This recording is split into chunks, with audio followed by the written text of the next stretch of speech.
If paradise cost your family, it was never a vacation. I read that sentence twice before locking my phone, and somehow it hurt more than the photograph that came with it. The image showed my husband standing on the white sands of Malibu beneath a flawless California sunset. One arm rested casually around a glamorous woman wearing oversized sunglasses and a designer beach dress. They were smiling as though the entire world existed only to applaud them. The caption beneath the photograph was even shorter. "Life is too short not to enjoy it." Thousands of strangers had already pressed the little heart beneath his post before I even finished reading it. They admired the luxury resort, the private yacht anchored offshore, the polished convertible parked beside the ocean, and the expensive dinner reservation tagged for later that evening. Not one of them knew his wife was sitting alone in our home, nearly 400 miles away, 7 months pregnant, wondering when marriage had quietly become something only one person remembered. Yet the photograph was not the biggest surprise waiting for me that afternoon. 5 minutes after I closed the social media application, my private attorney called without warning. Nathan Cole almost never phoned unless something required immediate attention. His voice remained calm, but there was unmistakable urgency beneath every word. "Mrs. Brooks," he said carefully, "before I answer your question, I need to ask one of my own. Have you authorized any changes to the family trust today?" I frowned. "No." "Why?" A brief silence followed. "Because someone attempted to move a substantial amount of money through one of the executive operating accounts less than an hour ago." My heartbeat slowed instead of racing. Something about his tone told me this conversation was not really about money. "Was the transfer completed?" I asked. "No," Nathan replied. "The security protocol stopped it automatically because it required your approval." I stared toward the nursery we had been preparing together only weeks earlier.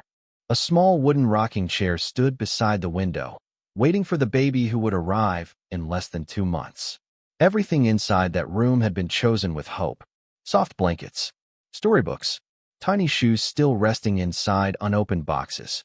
Somehow those quiet details felt more real than the glamorous vacation photographs flooding the internet. Nathan spoke again. "There is something else you should know." I remained silent. "Your husband appears to believe he has unrestricted authority over every operating account connected to Brooks Family Capital." I slowly closed my eyes. "He believes that because I allowed him to believe it." Nathan did not answer immediately. He understood the difference between legal ownership and public appearance better than almost anyone. During our marriage, I had deliberately stayed behind the scenes while Logan became the public face of several hospitality companies. Investors admired his confidence. Magazines praised his leadership. Television interviews celebrated his vision. Very few people ever asked who had structured the trust that quietly held everything together. My father once told me that the strongest foundations were rarely visible from the street. At the time, I thought he was talking about buildings. Years later, I finally understood he was talking about people. Nathan lowered his voice. "Would you like me to activate the trustee protections?" I looked again at the smiling photograph from Malibu. Logan was laughing into the sunset without the slightest idea that every luxury surrounding him depended upon agreements he had never bothered to read. I gently rested one hand against my baby bump. A tiny kick reminded me exactly who deserved my first responsibility. I did not feel angry anymore. I felt unexpectedly clear. "Nathan," I said quietly, "freeze every executive account until further notice." Another brief silence followed before he answered. "Are you absolutely certain?" I watched the ocean photograph disappear as I locked my phone for the second time that afternoon. "Yes," I replied. "It is time everyone finally learns whose signature has always protected this family." The sun still shimmered across the Pacific Ocean when Logan casually reached for the leather folder containing the dinner reservation confirmations. The private beachfront restaurant overlooked Malibu's most exclusive stretch of coastline, where luxury yachts floated quietly against the fading orange sky. Soft piano music drifted through the open-air terrace, while waiters moved gracefully between candlelit tables. Everything around him reflected effortless wealth. His companion smiled as she admired the ocean view before slipping her hand around his arm. Logan barely noticed the attention from nearby guests who recognized him from business magazines and hospitality conferences. He had become accustomed to admiration. It followed him almost everywhere. When the server arrived carrying the bill inside an elegant leather check presenter, Logan smiled confidently and placed his premium black credit card inside, without even looking at the total. It was a habit developed over years of believing certain things simply worked. 5 minutes passed. The waiter returned wearing an apologetic expression. "I am very sorry, sir," he said politely. "Your card was declined." Logan laughed softly, assuming there had been a technical mistake. "Try it again." The waiter nodded respectfully before walking back toward the payment station. Logan continued his conversation without concern. Across the table, his companion jokingly suggested that the restaurant's internet connection must be having problems. A few moments later, the waiter returned once more, this time looking noticeably uncomfortable. "I am afraid the transaction could not be completed." Logan frowned slightly before removing another premium card from his wallet. "Use this one." The second card failed.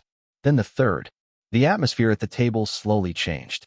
Logan finally reached for his phone just as 3 banking notifications appeared almost simultaneously across the screen. Executive account access temporarily restricted. Corporate payment authorization unavailable. Trustee approval required. He stared at the messages in complete confusion. None of them made sense. He immediately opened his banking application, but every executive account displayed the same status. Restricted pending trustee authorization. His companion looked at him with growing concern. "What is happening?" Logan forced a reassuring smile he no longer believed. Probably a system update. Yet deep inside, he already knew something far more significant had happened. He excused himself from the table and stepped onto a quiet stone walkway overlooking the ocean before calling his private banker. The line connected almost immediately. "Mr. Pierce," the banker said professionally, "I expected your call." Logan's confidence faded. "Then explain why every one of my accounts has suddenly been frozen." The banker hesitated for only a moment. "Your personal accounts remain active. However, the executive operating accounts connected to Brooks Family Capital have been placed under temporary trustee protection." Logan stopped walking. "By whom?" "I am not authorized to discuss that over this line. I am the chief executive officer." "Yes, sir. But you are not the controlling trustee." Those 6 words echoed louder than the crashing waves below the cliffs. Logan had signed thousands of contracts throughout his career. He negotiated acquisitions worth hundreds of millions of dollars. Yet nobody had ever suggested there was a higher level of financial authority than his own. "There has to be some mistake," he insisted. "Please verify the authorization." The banker remained calm. "The authorization has already been verified under the trust agreement." Logan looked back through the restaurant windows where expensive wine waited untouched beside the dinner table. His companion was watching him anxiously, unable to hear the conversation. "Who approved this?" Logan asked again, his voice noticeably quieter now. The banker answered carefully. "You will need to contact the trustee's legal representative for additional information." Before Logan could ask another question, another notification appeared across his screen. Several scheduled transfers had automatically failed because trustee approval was pending. He slowly lowered the phone while the Pacific breeze carried away the confidence he had arrived with only an hour earlier. Hundreds of miles away, Vivian quietly placed her own phone beside a cup of untouched tea as Nathan Cole entered her living room carrying a sealed legal portfolio. Without saying a single unnecessary word, he placed one document before her. Across the top, printed in bold letters, appeared the authorization that had just changed everything. Emergency trustee protection successfully activated. The legal portfolio rested quietly on my dining table while the evening sunlight faded through the floor-to-ceiling windows. Nathan Cole carefully removed several documents, arranging them with the precision of someone who understood that paper could change lives more completely than emotion ever could. I poured 2 cups of tea, but neither of us reached for them. Some conversations deserved complete attention. Nathan adjusted his glasses before sliding a thick leather binder toward me. "Everything has been secured," he said calmly. "Every executive operating account connected to Brooks Family Capital now requires your direct authorization." I nodded once without opening the binder. "Has Logan called?" Nathan allowed himself a small, knowing smile. "Several times." "Did you answer?" "No. He contacted the bank first." I quietly looked toward the nursery where soft evening light illuminated the small crib waiting for our son. The room represented every promise I still intended to keep, even if my marriage no longer existed in the form I once imagined. Nathan opened the binder to the very first page. At the top appeared the original trust agreement signed years earlier by my late father. Beneath his elegant signature sat my own. Logan's name appeared much farther down the page, listed only as chief executive officer of several operating companies. The distinction had always existed. He had simply never noticed it.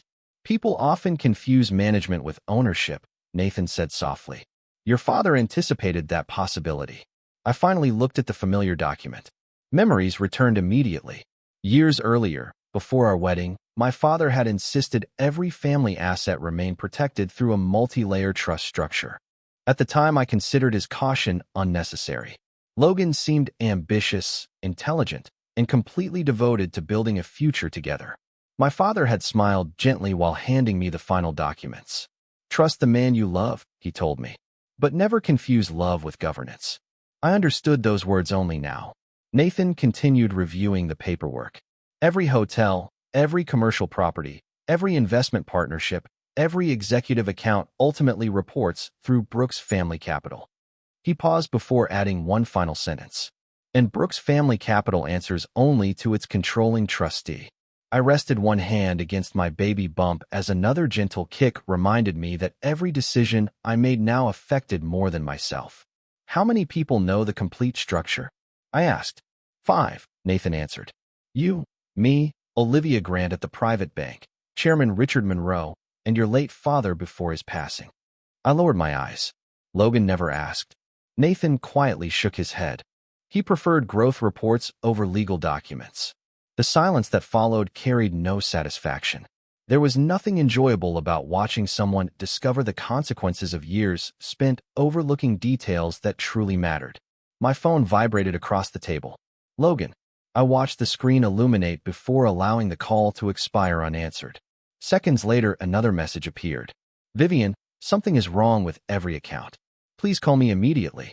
I slowly locked the phone without replying. Nathan observed my expression carefully. You are under no obligation to respond tonight. I know. Tomorrow will likely become much more complicated. I gave a quiet smile. Tomorrow has already started. Nathan removed one final folder from the briefcase. Unlike the trust agreement, this folder contained recent financial requests submitted during the previous 6 months. Logan's signatures appeared repeatedly. Several proposed transfers exceeded tens of millions of dollars, each automatically routed toward trustee approval, but quietly pre-authorized because no concerns had previously existed. Nathan tapped one page gently. Yesterday, he submitted another expansion request. I read the destination. Luxury coastal resort acquisition. Malibu. The same vacation currently filling social media feeds. I closed the folder without another word. Across town, inside an elegant private banking office, Olivia Grant finished reviewing the trust activity before placing a confidential call to Chairman Richard Monroe. The protection order has been activated, she informed him. Richard looked through the skyline outside his office window before answering quietly. Then prepare the boardroom. It will not be long before the man who believed he owned everything discovers he never controlled the foundation beneath it. Logan barely slept that night. Every unanswered question circled through his mind with relentless precision. Shortly after sunrise, he abandoned the luxury resort and boarded the earliest flight back to San Francisco. The private terminal that usually greeted him with effortless efficiency suddenly felt strangely unfamiliar. His phone continued displaying the same notifications. Executive authorization unavailable. Trustee approval required. Pending legal review. During the entire flight, he contacted accountants, financial officers, and senior executives. Every conversation ended exactly the same way. Nobody could override the restrictions. Nobody could explain who possessed greater authority than the chief executive officer himself. By the time his car reached the downtown financial district, his confidence had been replaced by quiet determination. He entered the prestigious headquarters of Grant Private Banking expecting immediate answers. Employees who normally welcomed him warmly now exchanged careful glances before politely escorting him into a private conference room instead of the executive lounge. Several minutes later, Olivia Grant entered carrying a slim leather portfolio. Her expression remained calm, professional, and completely unreadable. Logan stood immediately. Thank you for seeing me without an appointment. Olivia nodded courteously before taking her seat. I understand this situation has been unexpected. Logan leaned forward. Unexpected is not the word I would use. Every executive account connected to my companies has been frozen. I need to know who authorized it. Olivia folded her hands together. The authorization followed every provision outlined within the Brooks Family Capital Trust. Logan frowned. I am the chief executive officer. Yes, Olivia replied gently. You manage the operating companies. He stared at her. Then who controls them? Olivia opened the portfolio and slowly turned one page toward him. Several signatures appeared across the bottom. Logan immediately recognized his own. The document looked familiar, yet he realized he had never studied every section carefully. His attention stopped at one title printed near the center of the page. Controlling Trustee. Logan looked back at Olivia. Who holds this position? She remained silent for several moments before answering with complete professionalism. Mrs. Vivian Brooks. The room became perfectly still. Logan almost laughed because the answer sounded impossible. My wife. Olivia calmly corrected him. According to the legal records currently in force, yes. Logan slowly lowered himself back into the chair. There has to be some misunderstanding. Olivia gently slid another document across the table. Your late father-in-law established this structure before your marriage. Every acquisition, investment, expansion project, executive account, and corporate reserve ultimately belongs to the trust. Logan studied the pages in disbelief. Every company logo he had proudly represented over the years appeared beneath the same parent organization. Every signature requiring final authorization belonged to one office. The controlling trustee, Vivian. Memories began returning one after another. Documents he signed without reading completely. Meetings Vivian quietly skipped because she preferred staying behind the scenes. Her father occasionally asking unusual questions during board dinners. Nathan Cole always attending financial closings. Details he once dismissed suddenly connected into one undeniable truth. Olivia continued speaking softly. Your leadership has always been respected. However, operational authority and ownership have never been identical. Logan rubbed his forehead. Why was I never told? Olivia answered with remarkable honesty. You were told. You simply never asked for further explanation. Those words landed harder than every declined payment the previous evening. Logan looked through the conference room windows toward the skyline. For years he believed he had built an empire through determination and talent alone. Now he discovered he had been standing upon foundations designed long before his arrival. His phone vibrated again. This time it was not another banking notification. It was a message from Nathan Cole. Chairman Richard Monroe requests your presence tomorrow morning at Brooks Family Capital Headquarters. Attendance strongly recommended. Logan read the message twice before quietly placing the phone on the table. Olivia watched him without judgment. What happens now? He finally asked. She closed the portfolio with gentle precision. Tomorrow, she replied calmly. You will meet the woman who has quietly protected everything you believe belonged only to you. The meeting officially ended, yet no one hurried toward the doors. Board members quietly gathered their folders while soft conversations filled the room, but Logan remained seated exactly where he had been since Vivian's final words. For the first time in many years, he had no presentation to deliver, no negotiation to win, and no confident answer waiting at the tip of his tongue. He simply watched the woman he thought he knew finish reviewing financial reports with calm precision. When the last director quietly left the boardroom, only Vivian, Nathan Cole, and Richard Monroe remained. Richard gently closed his notebook before standing. We will leave the two of you a few minutes. Nathan nodded respectfully and followed him outside, softly closing the conference room doors behind them. Silence settled across the room. The skyline beyond the floor-to-ceiling windows glowed beneath the afternoon sun, while the city continued moving without any awareness that two lives had just changed forever. Logan slowly stood and walked toward the window before speaking. I spent years believing I was protecting our future. Vivian remained seated, one hand resting gently against her 7-month pregnancy. You protected the companies, she answered quietly. You stopped protecting the family. Logan lowered his eyes. There was no accusation in her voice. Somehow that made every word more difficult to hear. I deserve that, he admitted.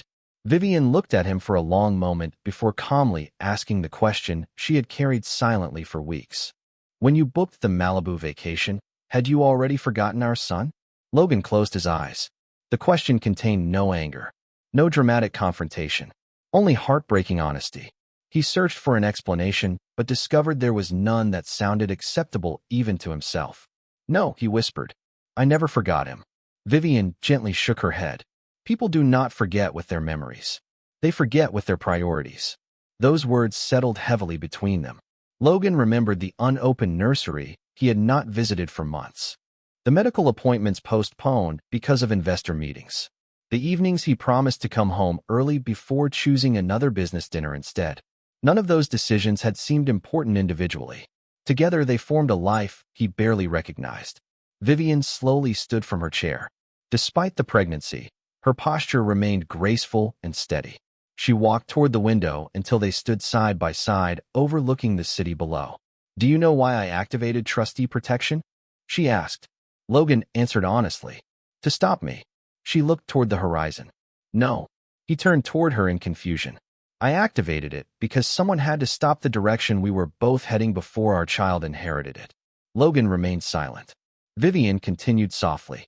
Money can recover. Companies can recover. Reputations can recover. Childhood cannot. The words struck deeper than any financial loss. He imagined their son growing up surrounded by luxury, yet remembering an absent father who always believed the next meeting mattered more than dinner at home. Suddenly, the cost of his choices became painfully clear. Is everything over between us? He finally asked. Vivian did not answer immediately. Instead, she reached into her handbag and carefully removed a folded ultrasound photograph. She looked at it for several seconds before handing it to him. Logan accepted the picture with trembling hands. Their son's tiny profile appeared clearly beneath the printed date. He realized he had never even asked for a copy. This child deserves two parents who understand what truly matters, Vivian said gently. Whether we become that family depends entirely on the decisions made from this moment forward. Logan stared at the photograph while emotion quietly replaced pride. There was still no guarantee of forgiveness, no promise of reconciliation, only responsibility. As Vivian turned toward the conference room doors, she paused one final time. Tomorrow the trustee protection remains in place, she said calmly. Not because I want to punish you. Logan looked up. She met his eyes with quiet sincerity. Because I need to see whether the first account you choose to rebuild is the one inside your own character. The weeks that followed unfolded with a quiet rhythm that surprised almost everyone inside Brooks Family Capital. Many executives expected public arguments, emergency board meetings, or dramatic legal battles. None of those things happened. Instead, the building continued operating with the same disciplined professionalism it always had. The only difference was that Logan no longer entered every room believing his title automatically carried the final word. On the first Monday after the trustee meeting, he arrived before sunrise carrying a simple notebook instead of a stack of expansion proposals. His executive assistant noticed another change immediately. The luxury Malibu acquisition had disappeared from his schedule, so had 3 other high-risk development projects that required aggressive financing. Instead, Logan requested meetings with regional managers responsible for employee welfare, customer satisfaction, and long-term property maintenance. Some executives quietly wondered whether he was preparing another strategy. They soon realized something entirely different was happening. Logan spent hours listening instead of speaking. He asked hotel managers about employee turnover. He visited maintenance teams without cameras or publicity staff. He met restaurant supervisors who had worked inside the company for more than 20 years but had never once spoken directly with the chief executive officer.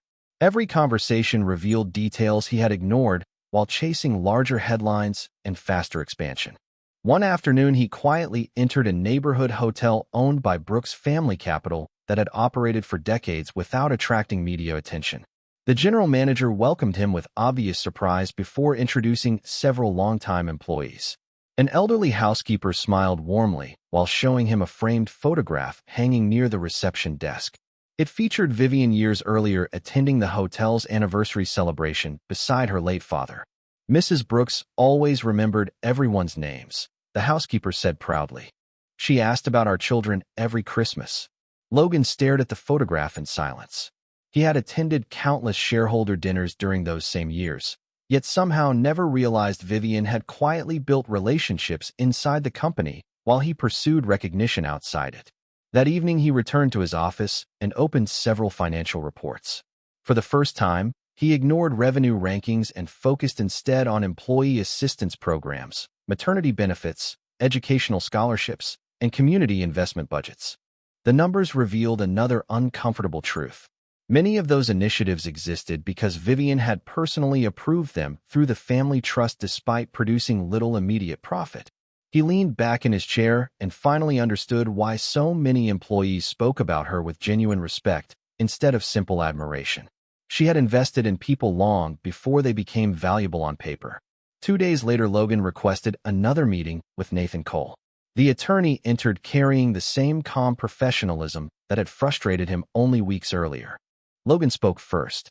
"I want to begin separating my personal finances from every trust asset that does not legally belong to me." Nathan studied him carefully. "That decision will require selling several personal investments." Logan nodded without hesitation. "Then prepare the paperwork." Nathan asked quietly, "Is this because trustee protection remains active?" Logan slowly shook his head.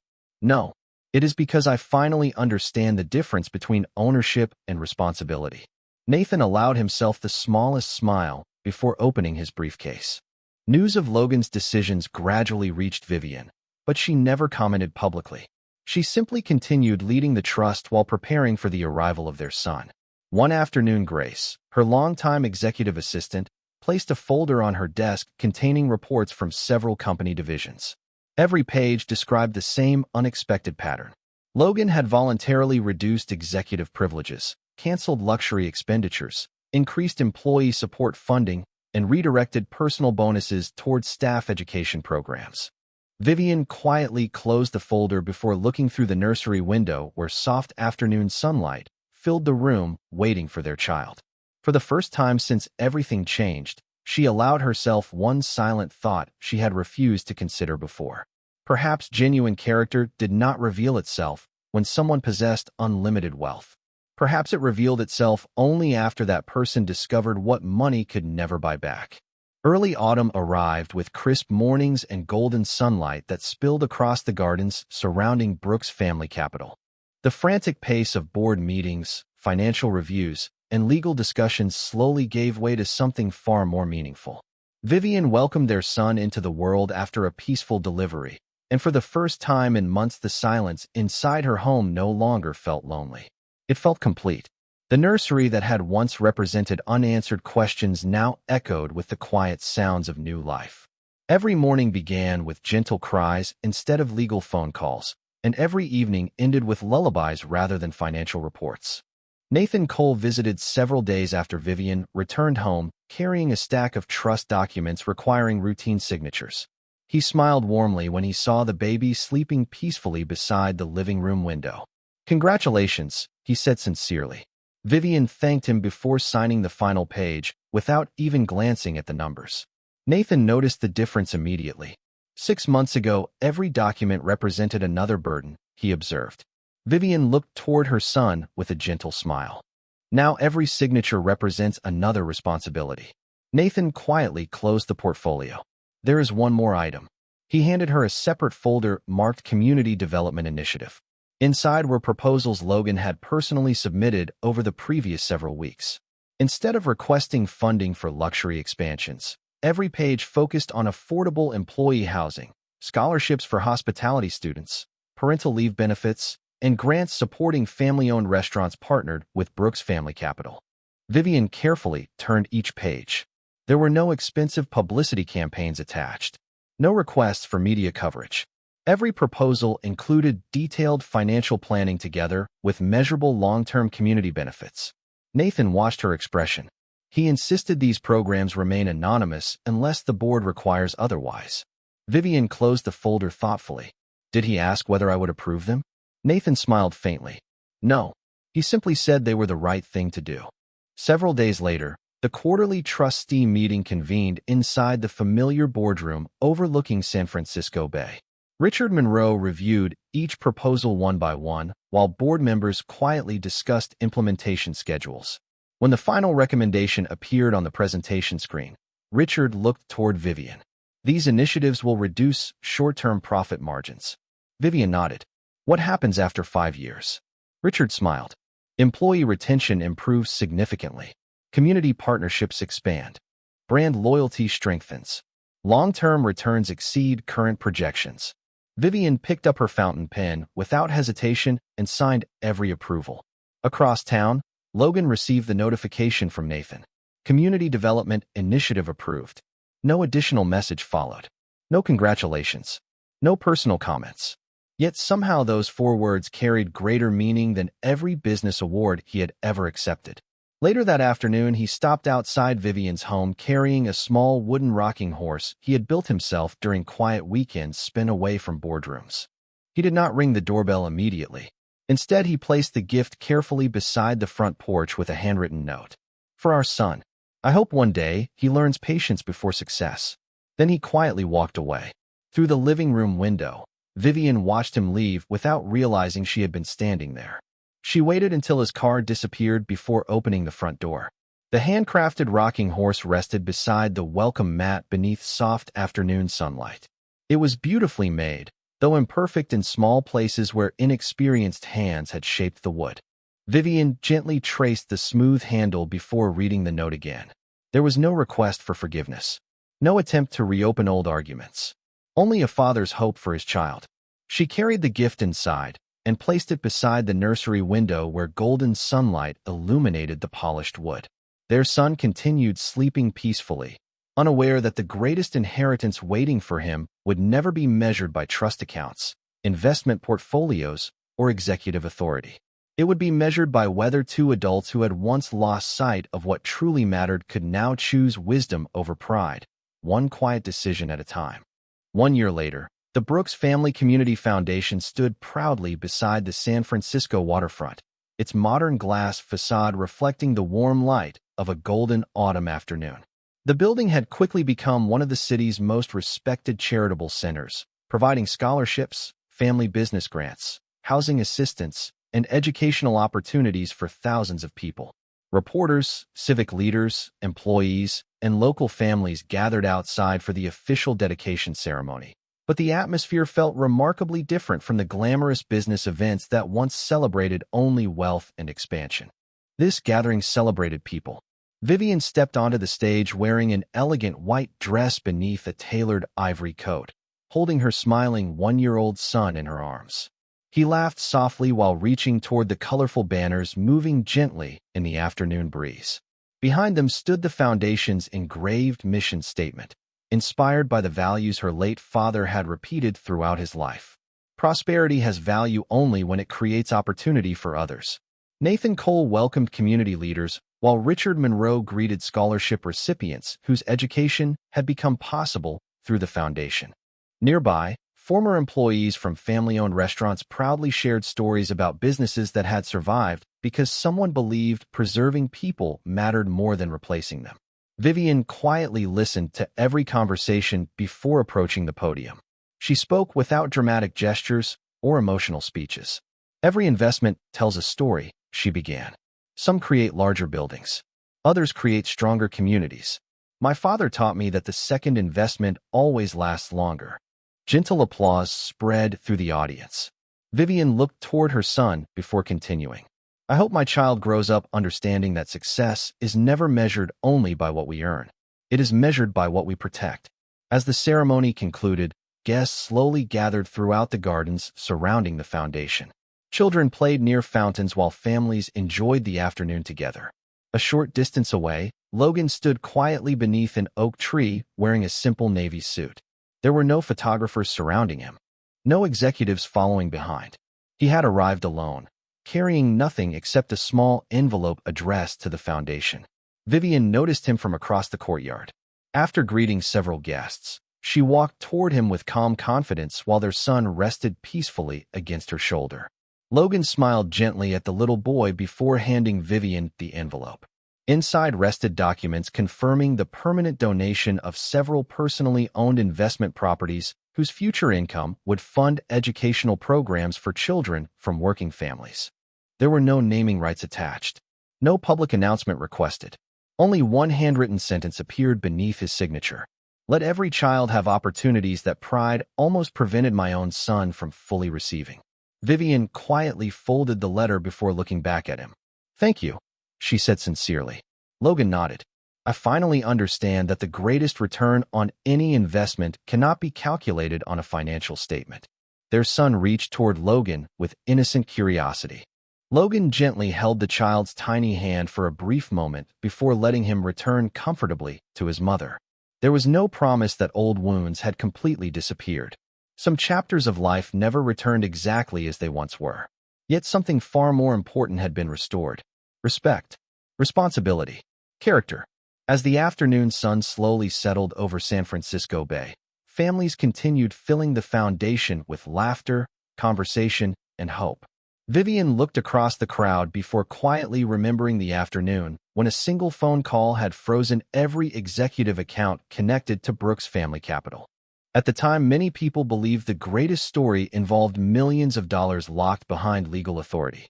Looking back now, she realized those frozen accounts had never been the true ending. They had simply forced one man to discover that wealth without character eventually leaves every account empty.